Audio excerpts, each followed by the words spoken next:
Aló, aló, aló. Ingeniero, buenas tardes. Buenas Ingeniero, buenas tardes. tardes. ¿Qué tal? ¿Cómo están? Muy bien, ingeniero. Muy Gracias. bien, muy bien. Muy bien, me alegro que estén bien. Bien, entonces les comparto las diapositivas para la clase del día de hoy. Ya, entonces...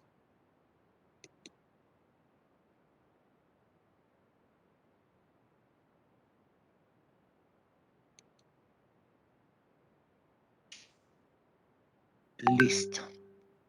Ya, están observando ya la diapositiva, ¿no? Sí, ingeniero, sí se ve. Ya, listo. Bien, entonces estábamos viendo en la clase anterior todo lo relacionado a lo que es la ley de Darcy, ¿no? Entonces, y ahora lo que ya tenemos que ver es las propiedades mecánicas de los macizos, es decir, a qué está expuesto los diferentes afloramientos de rocas en la naturaleza, ¿no? Después de esto ya vamos a ingresar ya a a todos los principios de la geomecánica, ¿no? O sea, ya a ver ya todo lo referente a los ejercicios, ¿no? Entonces, ¿qué cosa es esfuerzo? Esfuerzo es la cantidad de fuerza que actúa sobre una unidad de roca para causar deformación. El esfuerzo puede actuar de manera uniforme en los diferentes tipos de roca o en las diferentes direcciones. Y ya sabemos que la presión que se ejerce entre sólidos, como es una roca en el interior de la Tierra, va a estar sometida a esfuerzos de derecha, izquierda, arriba, abajo, ¿no? Entonces, a esa presión es la que denominamos presión litostática. Es la presión entre sólidos, ¿ya?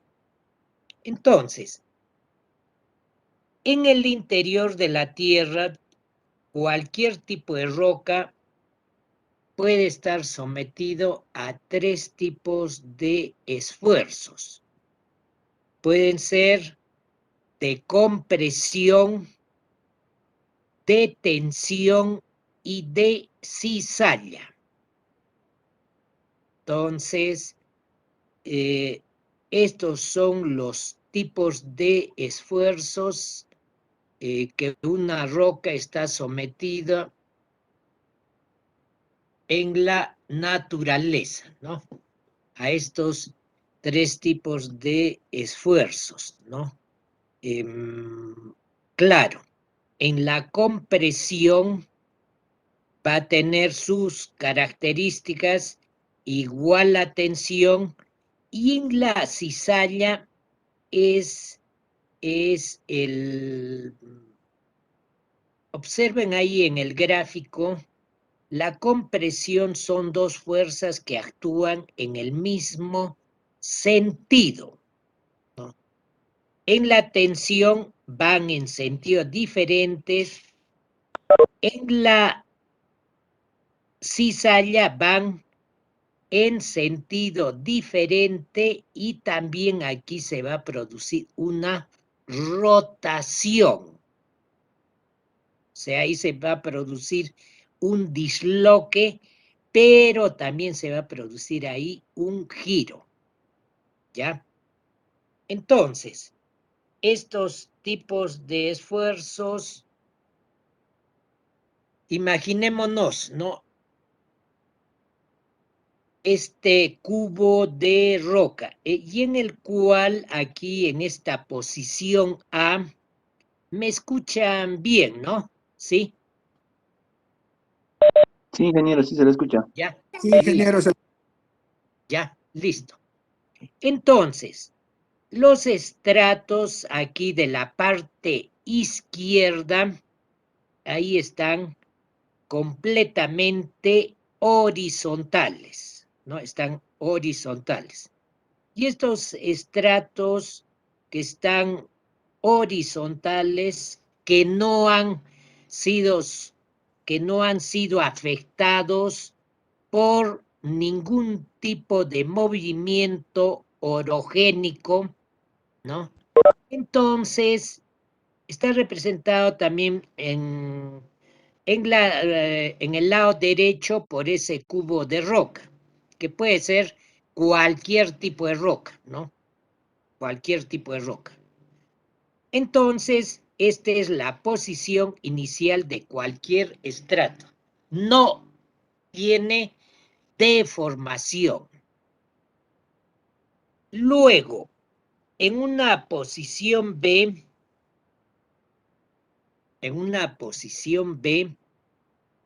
los esfuerzos complexionales, o sea, los esfuerzos de compresión, están asociados con las colisiones de las placas y esto origina ¿qué? A que tienden a acortar y a engrosar la corteza terrestre mediante pliegues y fallas. Observe, en la posición anterior los estratos estaban completamente horizontales, pero ahora al sufrir estos esfuerzos de compresión, los diferentes tipos de rocas, entonces se produce ¿qué cosa? En este caso, se levantan, ¿no? Por esas fuerzas de compresión, en la superficie se producen ¿qué cosa? Se producen así, diferentes geoformas. Un caso típico que nosotros tenemos aquí en todo el Perú es la formación de la cordillera de los Andes, ¿no? La cordillera de los Andes han sido afectadas por fuerzas de compresión, ¿ya? Fuerzas de compresión. Ese es un caso típico, ¿no? Cómo han sufrido ahí plegamientos estos diferentes estratos y lógicamente también se han producido fallas, ¿no? Se han producido fallas. Bien. Un tercer aspecto es cuando los estratos de la posición A no han sufrido compresión, sino más bien sufren fuerzas de tensión, ¿Y qué va a originar? Va a tender a la formación de cuerpos mediante el deslizamiento a lo largo de las fallas y el flujo dúctil en profundidad. Es decir, que vamos a tener diferentes, por este deslizamiento se va a dar un flujo dúctil, ¿no? Entonces, ¿qué viene a ser el término dúctil? ¿A qué llamamos una materia dúctil? A ver, ¿quién me podría decir qué cosa es una materia dúctil? Porque dice aquí, y el flujo dúctil en profundidad. ¿Qué cuerpo lo denominamos dúctil? ¿Qué cuerpo?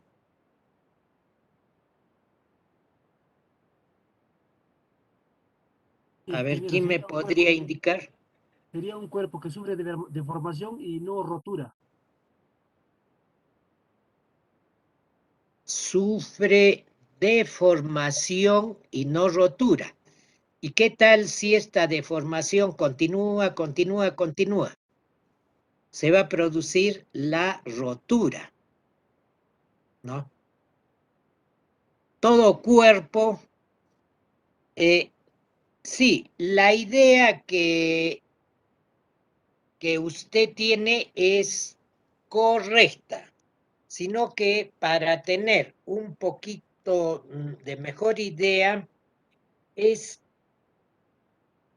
por ejemplo, un caso típico de materia dúctil es el acero, ¿no? El acero, una varilla de acero. Cuando este acero es sometido a fuerzas de tensión, entonces, ¿qué cosa es lo que va a originar? Que la varilla de acero, a medida que se aumenta la tensión, se va a ir adelgazando en su sección transversal cada vez más, y va a llegar finalmente a la ruptura, ¿ya? Entonces, ¿qué decimos de la materia dúctil? Sencillamente que hay un largo periodo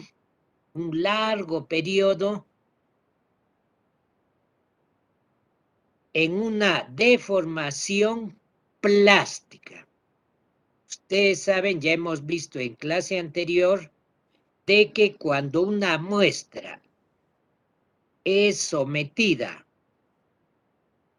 a, en este caso, a una fuerza de tensión, primero la muestra va a pasar por una etapa de elasticidad, luego va a venir la plasticidad, y precisamente esta varilla de acero va a pasar por estas etapas, ¿no? Por estas etapas, es decir, va a venir primero una deformación elástica, sigue la tensión, viene la etapa plástica, pero este periodo de la etapa plástica es bien largo, ¿no? O sea, la muestra se va a ir deformando muy paulatinamente, ¿no? Poco a poco. Entonces, al final, si sigue la tensión, entonces, ¿qué va a pasar? Bueno, la muestra de esta de acero va a ceder por ruptura. Lo opuesto a dúctil, ¿qué vendría a ser? Lo opuesto a dúctil, ¿qué vendría a ser?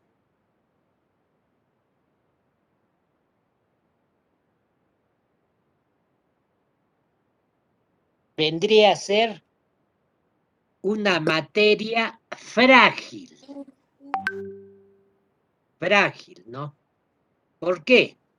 ¿Y cómo es una materia frágil así que conocemos así frecuentemente? El vidrio. Cuando sobre un vidrio actúan las fuerzas de tensión, ¿qué va a pasar con el vidrio?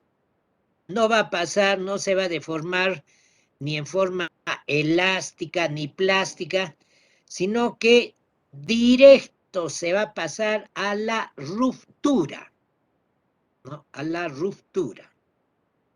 Eso, y ya les he comentado el caso de una obsidiana, que es un vidrio volcánico, y su comportamiento es idéntico de un vidrio que se ha fabricado, es idéntico. No va a pasar ante una tensión, no va a pasar ni por la deformación elástica ni plástica, directo se va a ir a la ruptura, directo a la ruptura. ¿Ya? Bien. Aquí tienen también en una tercera posición esa muestra original que no está deformada. Puede ser que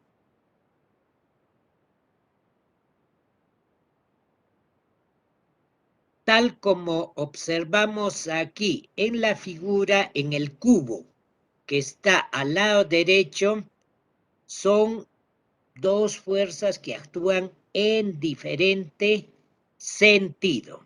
O sea, a la vez hay tensión y a la vez hay compresión. Y esto también origina un giro. Como dice aquí, tiende a producir desplazamientos a lo largo de las zonas de falla, ¿no? Entonces, eso hay que tenerlo bastante presente, ¿no? Bastante presente. Hasta aquí, ¿alguna pregunta, alguna?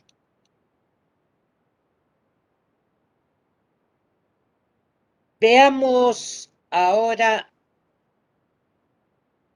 hasta aquí hemos visto lo que es el esfuerzo, o sea, esa fuerza que actúan, las fuerzas que actúan en una presión litostática contra cualquier tipo de rocas. Pero ahora la deformación, ¿qué cosa es qué cosa es la deformación? Es la fuerza que va a actuar, es una fuerza externa que va a actuar sobre los diferentes tipos de roca. Y lógicamente va a producir ¿qué cosa? Deformación. Deformación. Entonces, ¿qué factores influyen en la deformación? ¿Qué factores influyen en la deformación? En primer lugar, la presión a la que está siendo sometida la roca. ¿Qué tipo de presión? Generalmente litostática. Pero alguien dirá, ¿y habrá alguna presión hidráulica? También.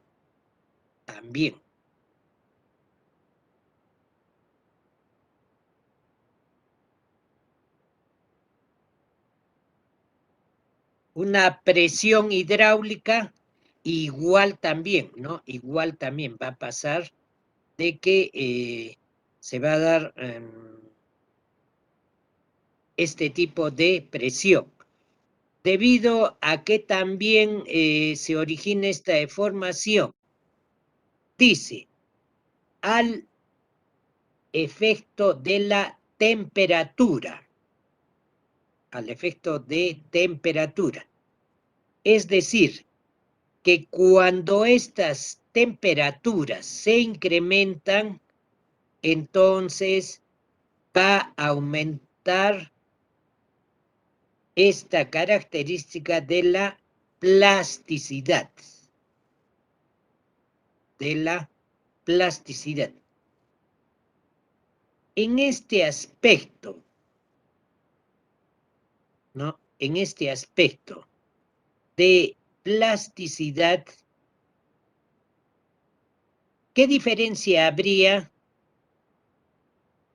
con la arcilla, que también es plasticidad? Tiene esa característica de la plasticidad. ¿Cuál vendría a ser aquí?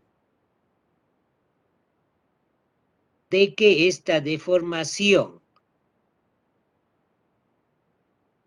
producida por la temperatura, cuando ésta se incremente, va a producir mayor plasticidad, ¿no? Entonces, alguien dirá, ¿y por qué mayor plasticidad? ¿Quién tiene esta característica de la plasticidad? ¿De quién es propio la plasticidad? ¿De quién?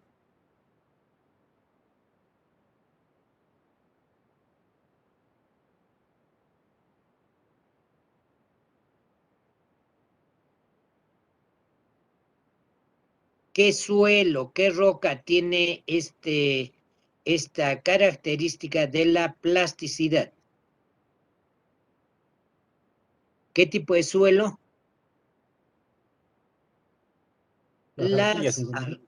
Las arcillas, efectivamente.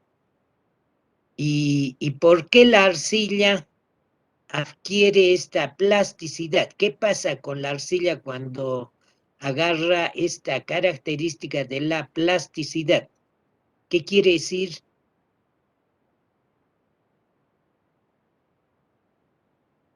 ¿Qué quiere decir que la arcilla tenga alta plasticidad?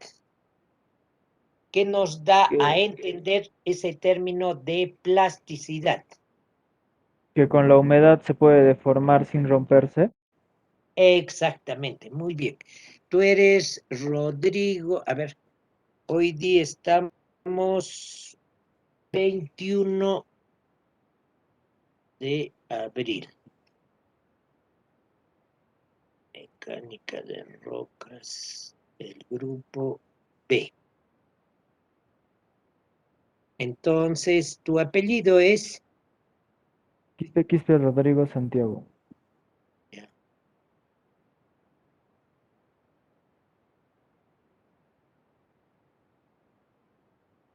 Listo, efectivamente, ¿no? Cuando la arcilla agarra, cuando está saturada, es decir, cuando está en presencia del agua, entonces se va a adquirir esa característica de que se pueda deformar, se puedan hacer varias figuras, ¿no? Eso es con la arcilla, pero aquí dice, a mayor temperatura, mayor plasticidad. Aquí no está relacionado con esa característica de la plasticidad de la arcilla, sino que aquí está relacionado con la plasticidad, pero referente a la deformación. O sea, va a pasar por un estado elástico y luego va a entrar a la plasticidad, ¿no? Entonces está relacionado aquí a la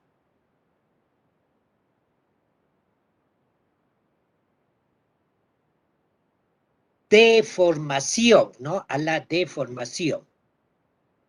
Otro factor que influye en la deformación son los fluidos. Dice, a mayor presión de fluidos, menor plasticidad. Menor plasticidad. Luego, al tiempo. El tiempo reduce la plasticidad de las rocas. Reduce la plasticidad de las rocas. Es decir, que a menor tiempo de exposición en una meteorización, entonces, a menor tiempo la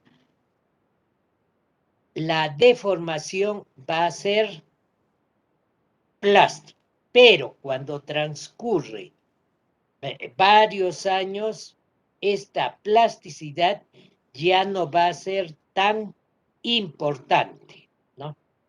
Luego la anisotropía, que es la deformación de los esfuerzos respecto a planos de estratificación, ¿no? Bien. Entonces, dice aquí, ¿no? Cualquier material se puede deformar de tres maneras. Hay a una deformación elástica. Ya sabemos cómo es la característica de una deformación elástica. Aquí, y todo esto está regido del diagrama de esfuerzo de formación, regido por la ley de Hooke.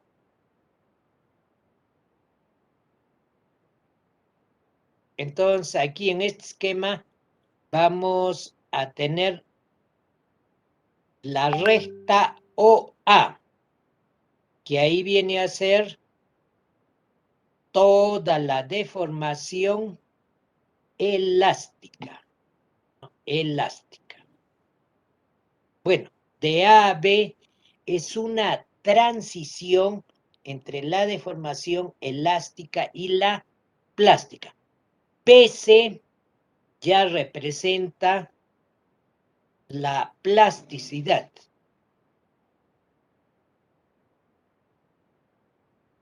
Y de C a D,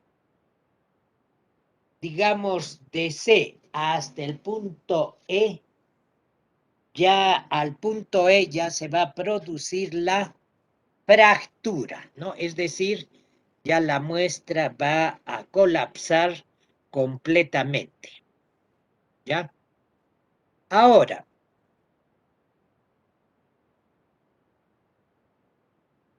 veamos ahora estas rupturas y sabemos que las fallas son las fracturas de los materiales en respuesta a los esfuerzos, principalmente compresivos. Luego, se produce un desplazamiento de los bloques fallados, ¿ya? Y de ahí van a tomar diferentes denominaciones, por ejemplo, lo que es el Horst o lo que es el Graipe.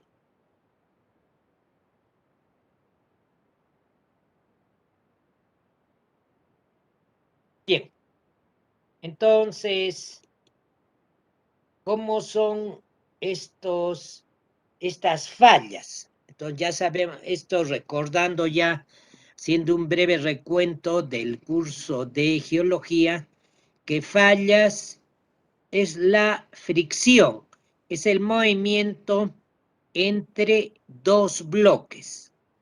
Entonces, uno de los bloques se denomina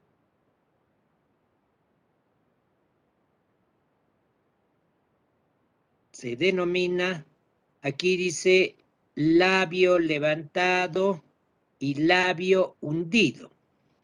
Más propiamente se denomina caja techo o caja piso, ¿ya? Caja techo y caja piso. Y observen aquí cómo se origina el plano de falla o plano de deslizamiento, ¿no? Deslizamiento. Y observen ahí lo que son el movimiento total de esos bloques se denomina el salto de falla. Es decir, cuánto de distancia se ha movido un bloque con respecto a otro bloque. Entonces, eso viene a ser el salto. Ahí tenemos el plano, el salto viene a ser la distancia total del movimiento. Y esos serían las principales características. Entonces, de aquí vamos a tener lo siguiente. Tipos de fallas. Fallas normales o directas. Entonces, aquí podemos ver cómo se originan, ¿no? Se originan por estas fallas, no por compresión, sino por tensión.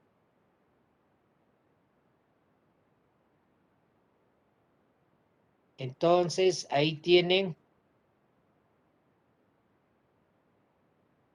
lo que es el salto de falla, el plano de falla, etcétera, ¿no?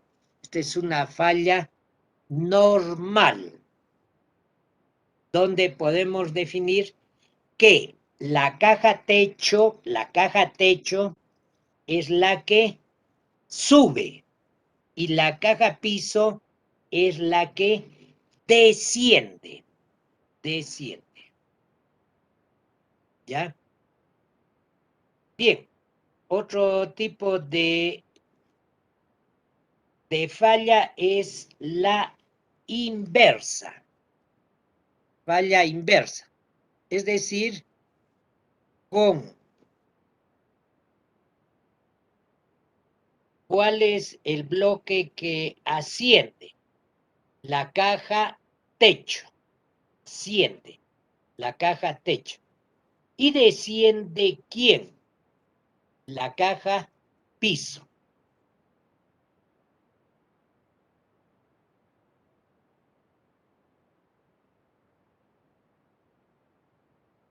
Ya observen ahí esa falla inversa que se debe por compresión, ¿no? Compresión. Entonces tenemos normal, inversa y esta también la vez pasada en un video hemos observado que los bloques no suben ni bajan, sino que más bien se deslizan en posición horizontal. O sea, en esa posición horizontal es donde se da el movimiento, ¿no? Donde se da el movimiento. Luego tenemos los plegamientos. ¿A qué se denomina plegamientos? Dice, se producen también bajo esfuerzos compresivos. O sea, fuerzas de igual sentido, ¿no? Fuerzas de igual sentido. Y son de origen tectónico y consisten también en deformaciones dúctiles. Al plegarse los sedimentos, se originan partes elevadas que las denominamos anticlinales, pero en contraposición también se originan zonas hundidas, denominadas sinclinales. Y aquí, por ejemplo, ahí, ¿no?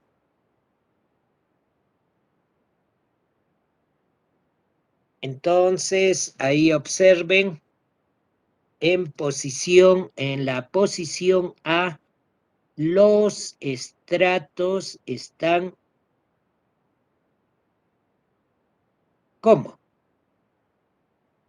Formando una compresión.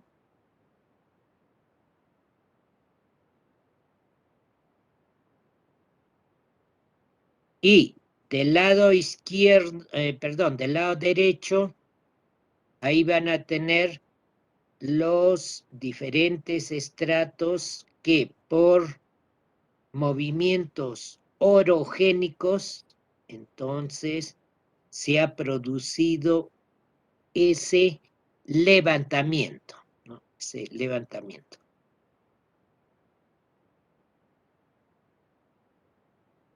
Bien, ¿alguna aclaración, alguna pregunta?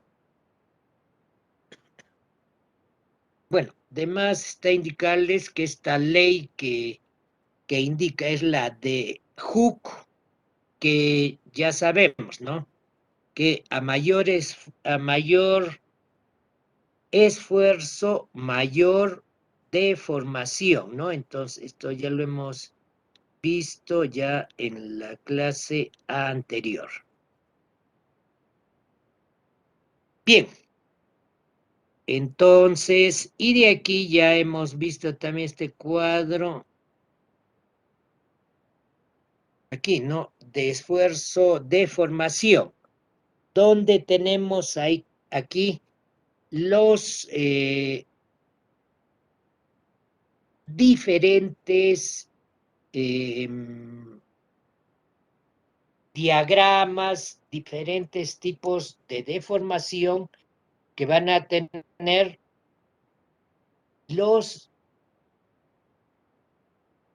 diferentes materiales, ¿no? Observen la deformación en A, entonces vamos a tener una deformación elástica, o sea, una recta. De ahí, como está aquí en la figura, la muestra se sigue deformando más y más. Y entramos a una deformación plástica. Y luego va a venir la ruptura. También el esquema B, entonces, va a pasar, ¿qué cosa? De que la recta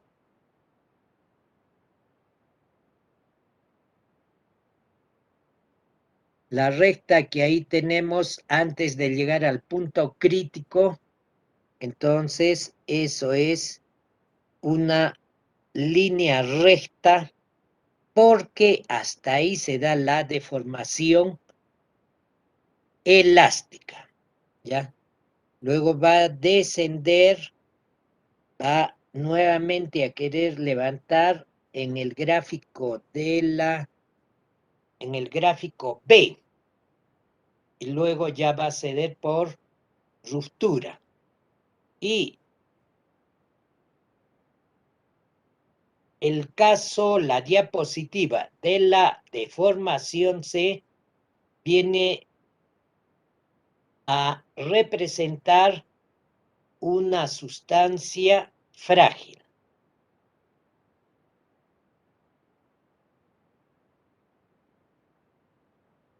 Bien, entonces, de toda esta parte, no sé si habría alguna aclaración, alguna pregunta.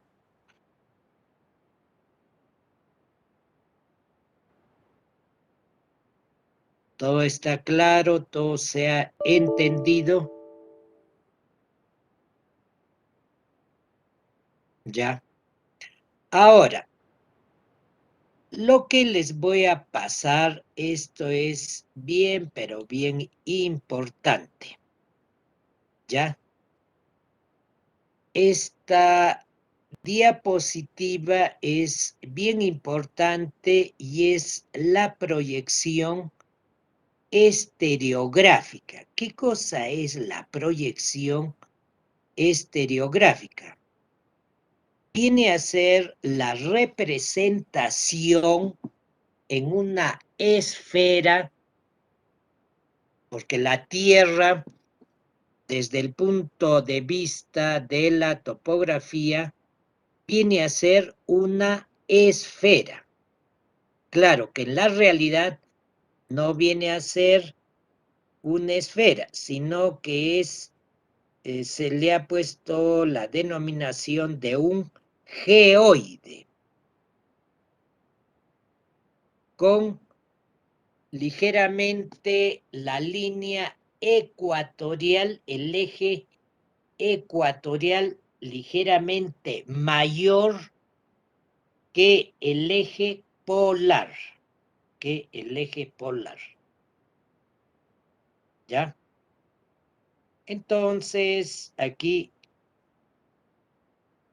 antes de ver este video, primero les voy a pasar este otro que quedó pendiente para que ya esté, lo tengan ya bastante presente, es sobre la, la ley de Darcy, ¿no? ¿Y qué cosa? Esto ya hemos visto ya la semana pasada. ¿Qué cosa va a determinar la ley de Darcy? Es lo que está aquí, ¿no? Sí, lo que está aquí, la ley de Darcy. O sea, el movimiento del agua subterránea en el interior de la Tierra. Entonces aquí vamos a ver un video para que ya esta parte quede perfectamente ya bien, bien entendida y ya nunca se olviden, porque esto también, esto ustedes lo han visto, ¿dónde? Lo han visto en fluidos, ¿no? El curso de fluidos, ustedes aquí ya lo han determinado pues bien, ¿no? Sí.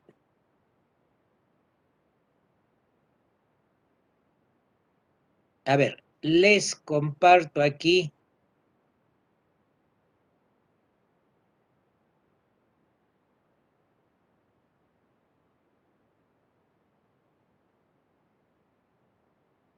Ya, a ver, ingresen a ese video, por favor, y lo vamos a ver juntos.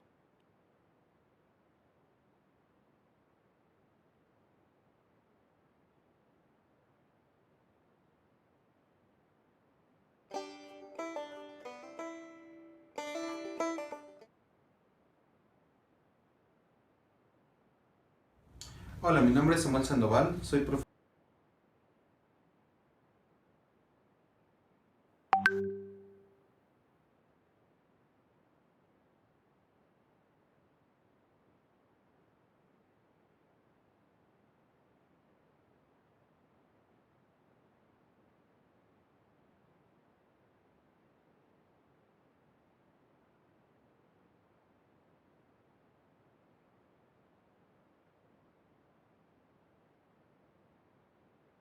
Aló, ¿me escuchan?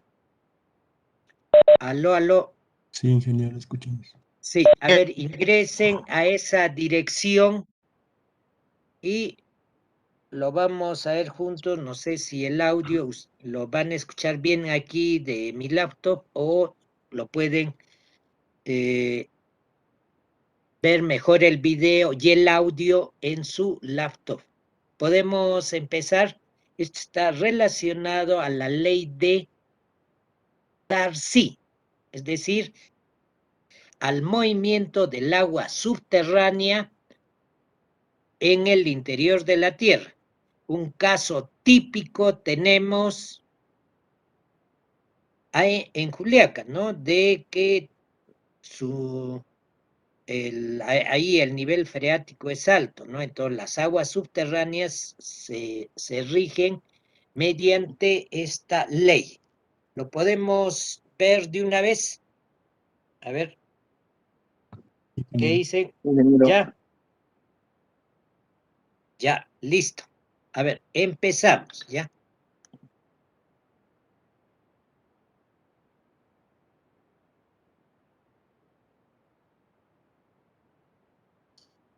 Samuel Sandoval, soy profesor y especialista en recursos hídricos de la Universidad de California, Texas.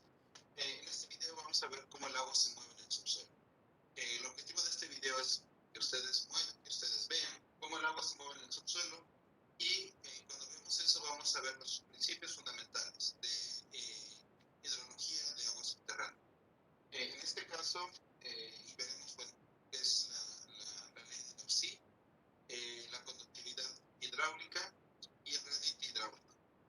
Ok, empecemos por marcar nuestro nivel de agua en el modelo.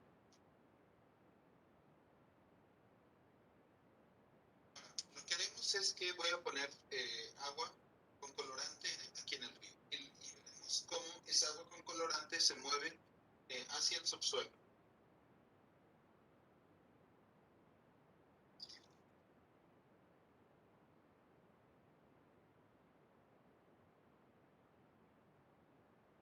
Ahora el agua de colorante se está moviendo en todas direcciones.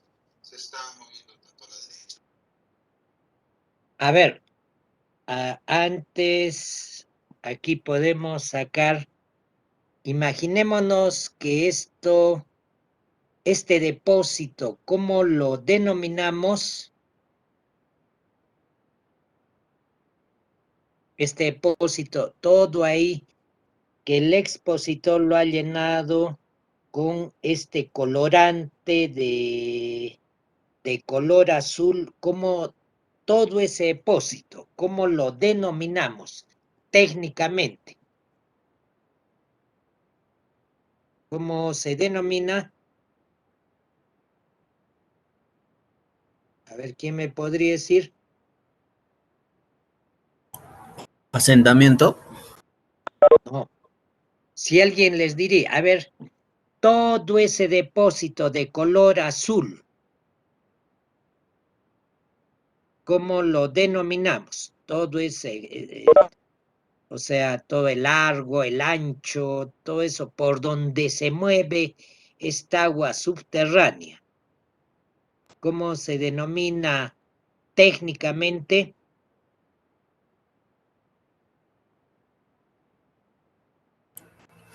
Nivel freático del agua. El nivel freático viene a ser la parte superior, ¿no? La parte superior de este depósito, de este colorante, eso viene a ser el nivel freático. Pero todo el depósito en conjunto, ¿cómo se denomina?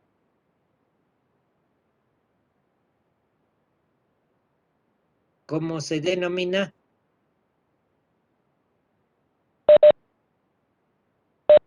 Es un acuífero. Pero muy bien. ¿Quién dijo la palabra acuífero? A ver. González Velázquez. González Velázquez. Efectivamente. Eso viene a ser un acuífero, ¿no? sea, todo ese lugar. Si arriba de este nivel freático hay roca, por debajo de este nivel freático hay más roca, o sea, hay un estrato impermeable abajo y otro estrato impermeable arriba, ese depósito por donde se mueve el agua subterránea, eso se denomina un acuífero. Nunca se olviden, eso es un acuífero, ¿no? Y lógicamente el agua subterránea en este acuífero no va a estar pues quieta, ¿no? Como cualquier fluido va a tender a moverse, va a tender a moverse. A ver, en el caso de Juliaca, esas aguas subterráneas que tenemos ahí en Juliaca, ¿esas aguas se mueven o están quietas?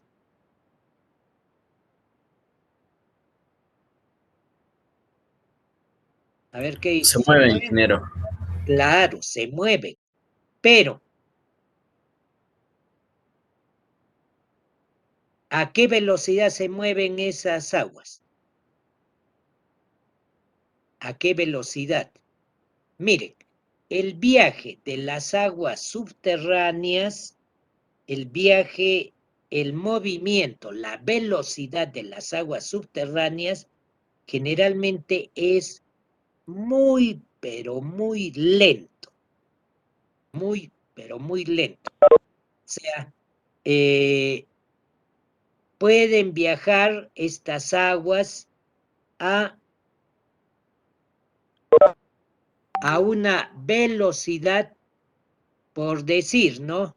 A 0.25 en un día, ¿no? Por ejemplo, en un día de 24 horas, en un día de 24 horas, ¿cuánto se pueden desplazar estas aguas?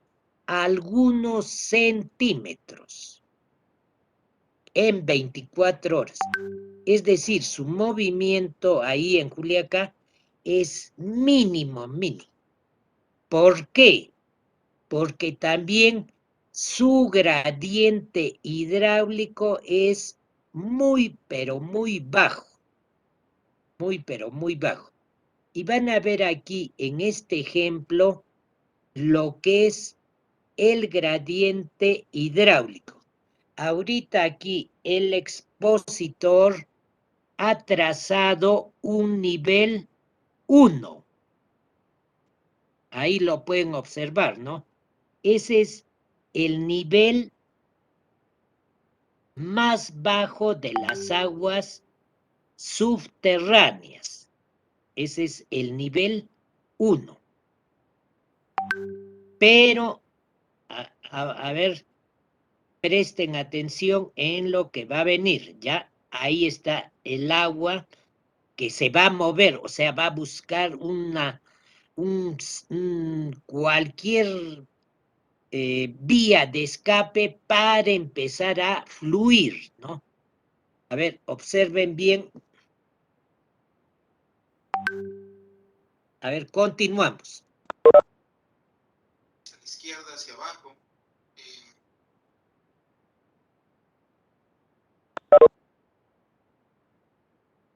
Como te das cuenta, el agua del lado derecho está, el nivel del agua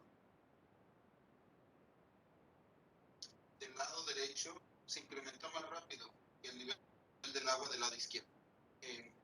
¿Por qué? ¿Por qué sucede eso? Básicamente, el agua se mueve de una elevación más alta a una elevación más baja. En este caso, la elevación del río, de la superficie del río es más alta que la superficie del subsuelo, en ambos sentidos. Sin embargo, la pendiente, lado derecho, es decir, de donde estaba el nivel del río a donde estaba el nivel del acuífero,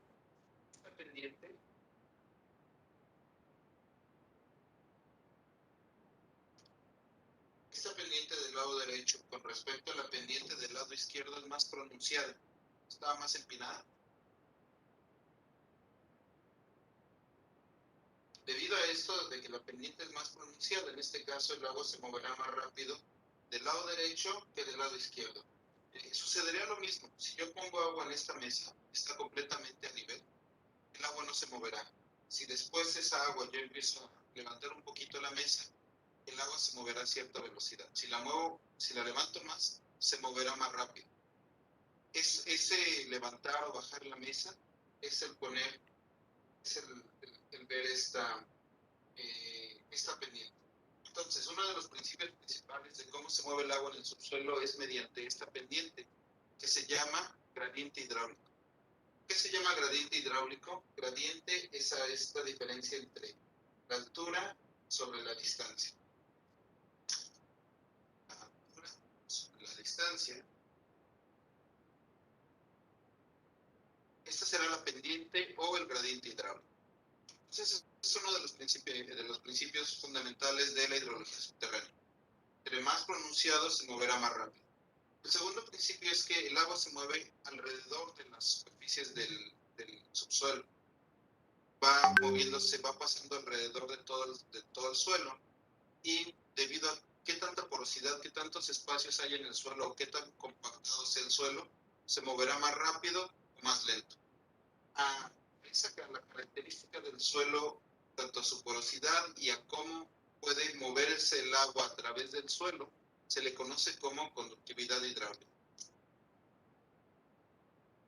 Cuando se multiplican estos dos, se obtiene una velocidad. Esta velocidad se le conoce como la velocidad de Darcy.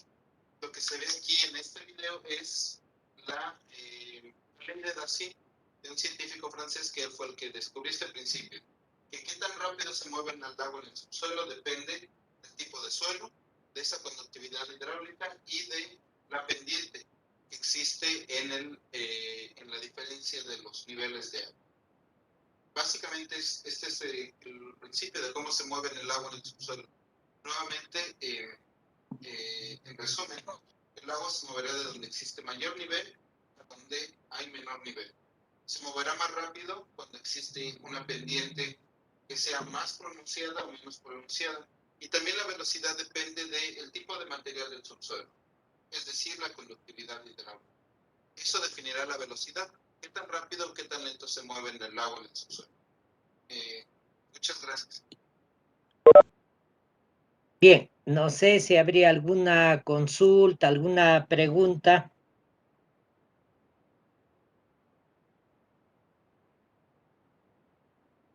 Ya saben cómo se mueve el agua subterránea en el interior, ¿no? Se mueve gracias a la gradiente hidráulica. Y les digo que en Juliaca esta gradiente hidráulica pues es mínima. O sea, es en un día prácticamente viaja algunos milímetros, ¿no? Ni siquiera hay veces llega a los centímetros. ¿Por qué? Porque tiene la gradiente hidráulica muy, pero muy baja, ¿no? Es baja esa gradiente hidráulica ahí en Juliaca. Es diferente a un río, ¿no? Es diferente a un río, ¿no? Y, a ver, a grosso modo, si ustedes quisieran determinar la gradiente hidráulica de un río, ¿cómo lo obtendrían? Así, ustedes van a cualquier río y les dicen, a ver, usted es un estudiante de ingeniería civil, a ver, sáquenme el valor de la gradiente hidráulica. ¿Qué gradiente hidráulica tiene este río? ¿Cómo lo sacarían de un río? La gradiente hidráulica.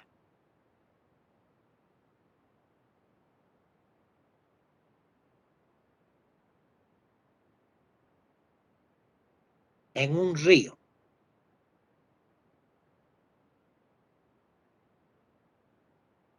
ver qué hice.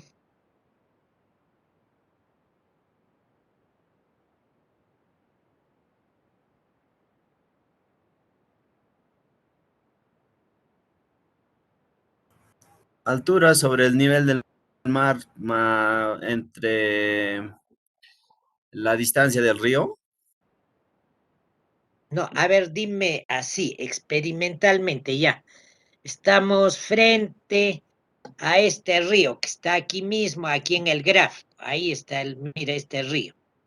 Ahí está el río, ¿no? Que está en la parte, aquí donde está el expositor, a su derecha, ahí está este río, ¿no? Entonces, aquí, ¿cómo sacamos la gradiente hidráulica de un río?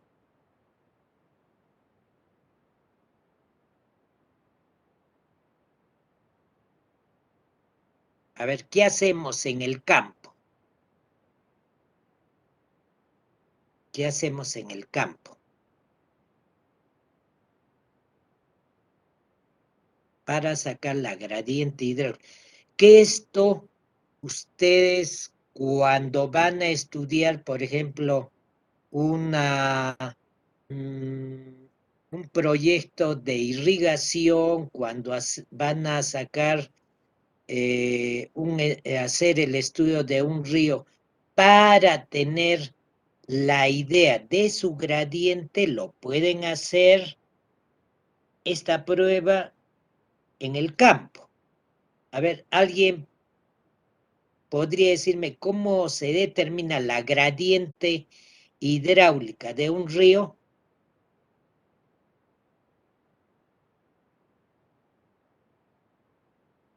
¿A qué viene a ser la gradiente hidráulica?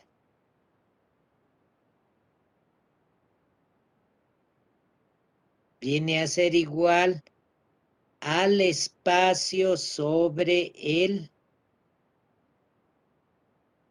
¿A qué viene a ser igual? ¿Cómo saco la gradiente?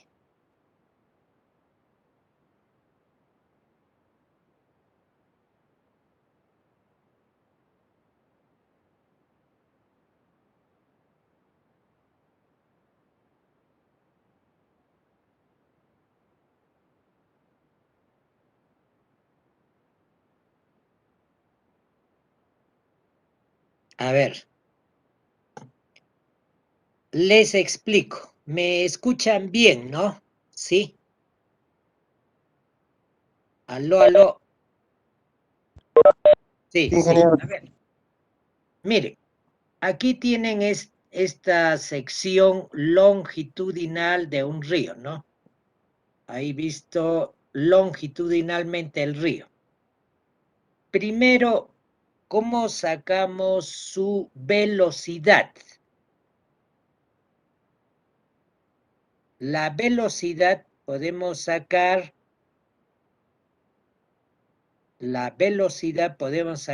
¿a qué cosa es igual la fórmula de la velocidad? Es igual al espacio sobre el tiempo. Espacio sobre el tiempo. ¿No? Pero, alguien dirá, ¿no? ¿Y la gradiente hidráulica cómo la sacamos? Sencillamente eso, a ver, si tienen a la mano un cuaderno, vamos, hagan la sección longitudinal de un río, tal como está aquí en la figura, y que este río esté descendiendo, ¿no? Para poderle sacar su gradiente hidráulica. Entonces, en la parte superior, en un punto aguas arriba de este río, vamos a colocar el río, nos vamos a ubicar en el punto A, en el punto A. Y luego, vamos a medir con una wincha o cinta de 50 metros a lo largo del río, vamos a extender aguas hacia abajo la cinta hacia el punto B. Hacia el punto B. ¿Ya? En A,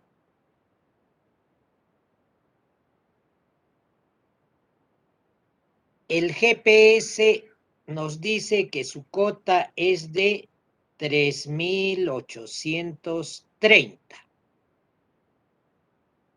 La cota de A, 3.830. La cota de B, 3.825. Es decir, 5 metros de diferencia en el desnivel. El punto más alto con el punto más bajo. Están a 50 metros. Hemos estirado la cinta entre A y B 50 metros. Entonces la pregunta es, ¿cuál es la pendiente hidráulica o la gradiente hidráulica del río? ¿Cuánto es? 10. ¿10 qué? ¿10 qué? 10 metros, 10 grados, ¿qué 10? Grados, ingeniero. 10 grados. No, no creo. No, está mal.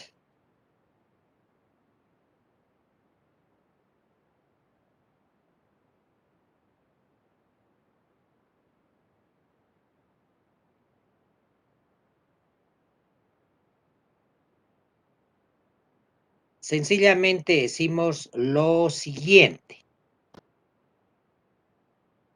Decimos lo siguiente.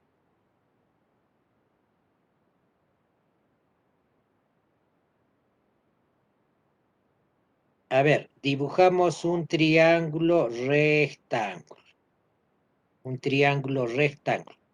El punto más alto tiene 3.830. El más bajo, 3.825. La hipotenusa tiene 50 metros. ¿No? 50. ¿Por qué? Porque a lo largo del río hemos extendido la cinta, 50 metros. Entonces,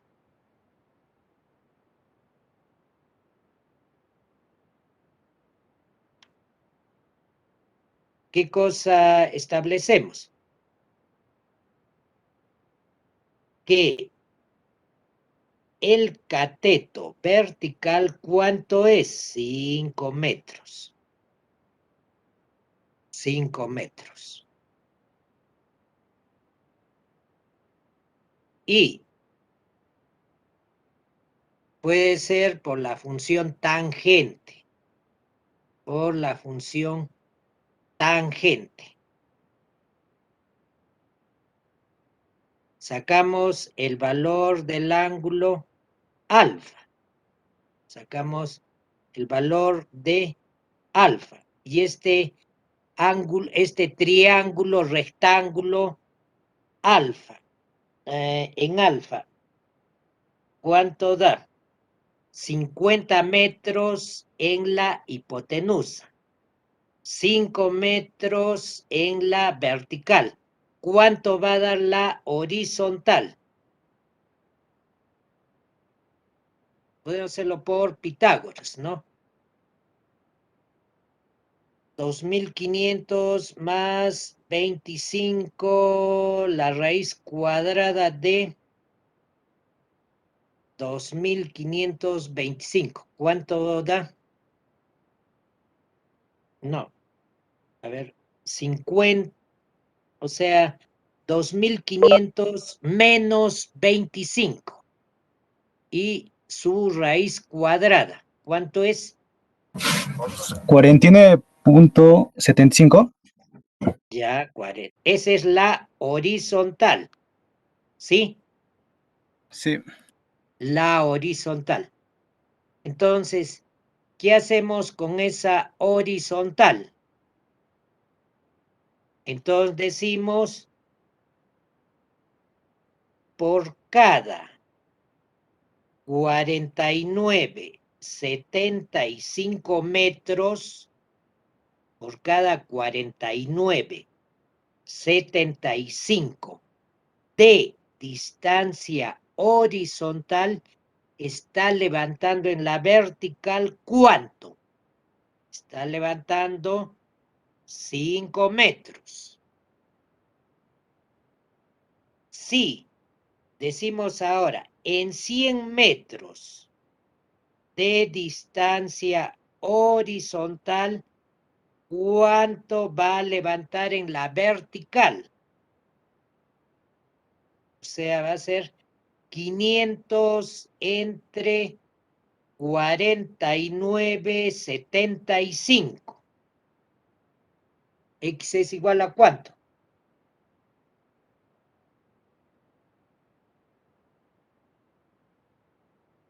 ¿Cuánto da?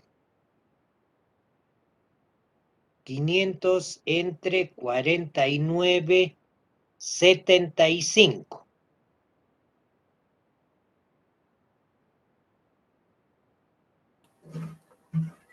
10,05.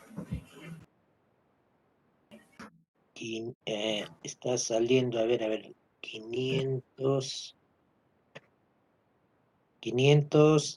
entre 49,75. 10,05.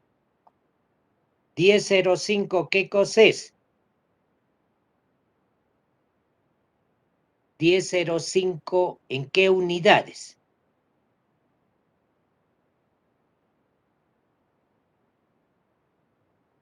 ¿Metros, ingeniero?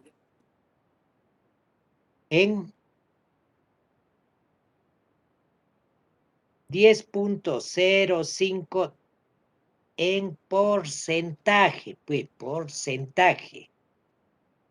10,05%. Entonces, ustedes tienen que decir, a ver,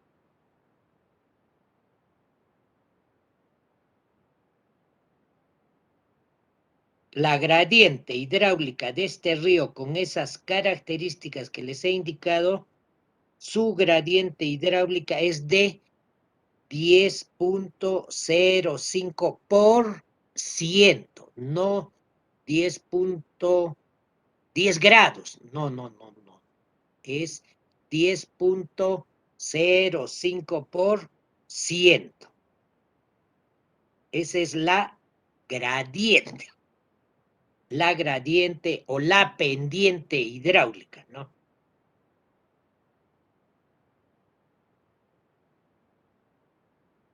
¿Y cómo determinamos la velocidad?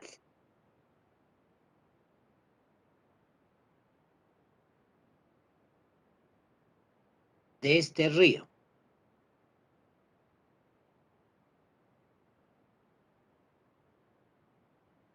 ¿Cómo determinamos, a ver, la velocidad en la práctica?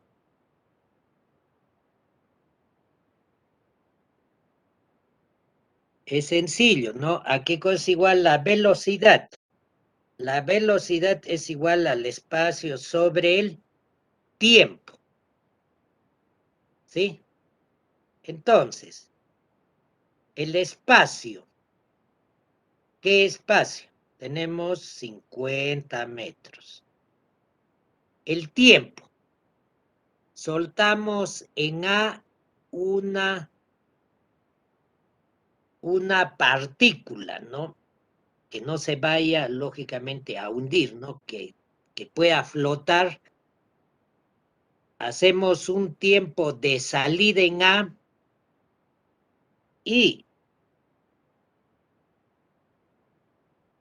le registramos su llegada en B. supongamos, llega en 5 segundos. Entonces, ¿cuál es la velocidad? Es de 10 metros por segundo. 10 metros por segundo. Y quiero sacarle el caudal a este río. O sea, ¿cuál es la cantidad de agua que está bajando por este río? ¿Qué dato más me falta?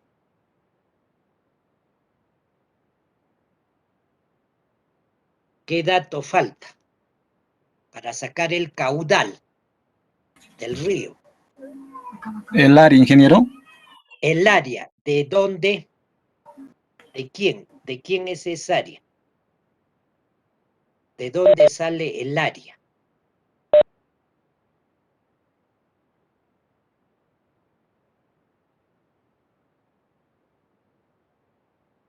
¿De dónde es el área?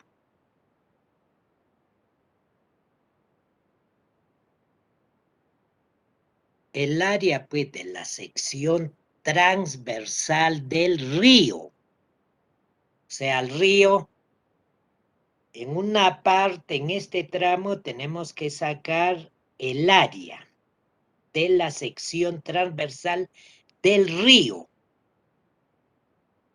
¿no? Entonces, para sacar el área, tengo que tener la medida de largo, vamos a suponer el largo de este río.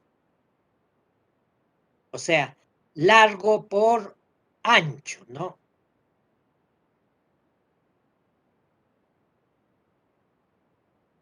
A ver, el río, por ejemplo, de una margen a la otra margen es, supongamos, 50 metros. 50 metros. De una margen a la otra margen. No, mucho sería, ¿no? Vamos a colocarle 20 metros. Y tiene una profundidad promedio de 2 metros. Entonces, ¿cuál es el área de la sección transversal? Viene a ser 40 metros cuadrados. El largo por el ancho. 20 por 2, 40 metros cuadrados. Y quiero sacar ahora el caudal. ¿Qué cosa hacemos?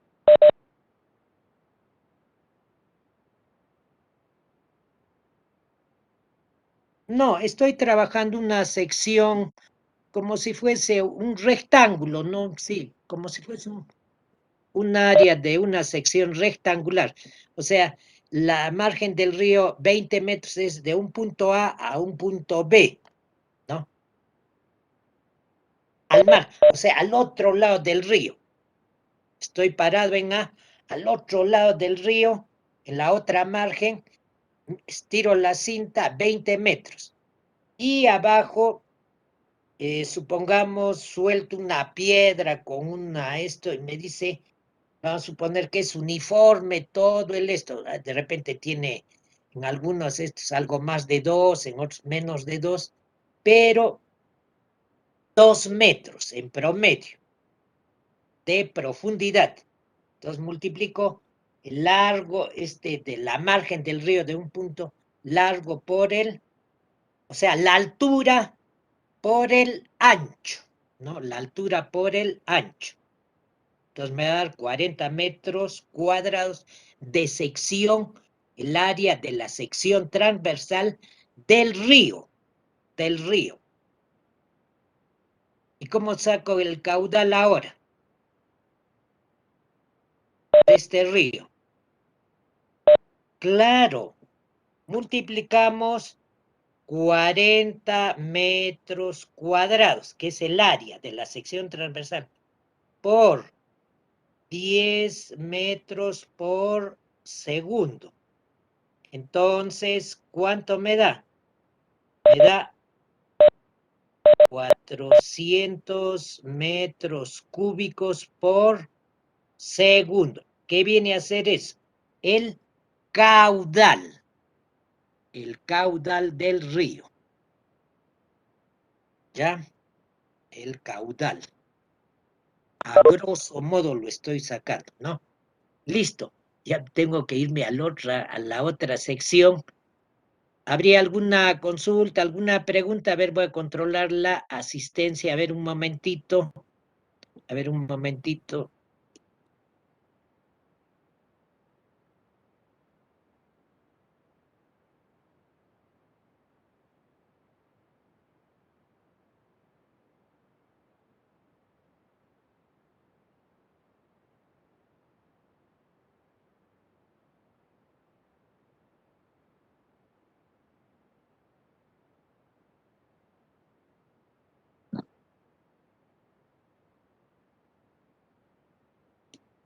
Listo, nos vemos el día de mañana, ¿ya? Listo, hasta mañana, hasta mañana. Hasta mañana. Hasta mañana, ingeniero. Hasta mañana, Hasta mañana, ingeniero. hasta mañana.